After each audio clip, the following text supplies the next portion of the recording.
Walang hindi kaya basta sama-sama. Ito ang muling pinatunayan ng mga taga-Agdangan, isang maliit na bayan sa Bondok Peninsula. Sa pamamagitan ng bayanihan, nakapagpatayo sila ng simbahang walang katulad sa buong mundo.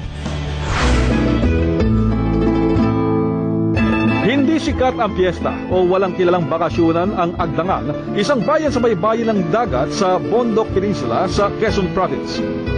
Wala ding malaking negosyo dito. Karaniwan, kinabubuhay ng mga taga rito, pagkokopra o pangingisda. Pero kahit ng maliit na bayan, pambihira ang simbahan nila. Hugis, kupita. Kaya walang katulad sa buong mundo.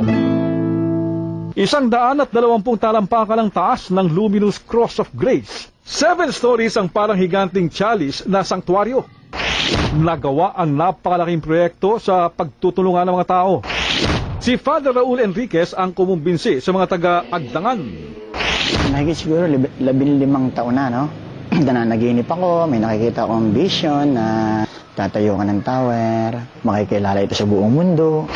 Kahit alanganin nung unang simulan nila ang pagpapagawa ng simbahan noong Nobyembre ng 2004, tumulong ang buong bayan.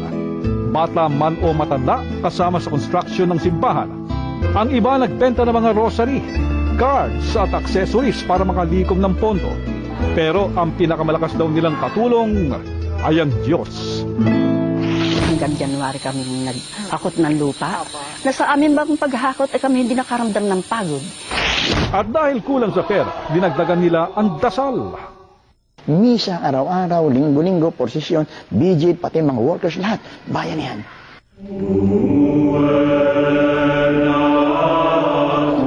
Hindi pa lubusang natatapos ang Luminous Cross of Grace pero dinatag sana ito ng mga tao.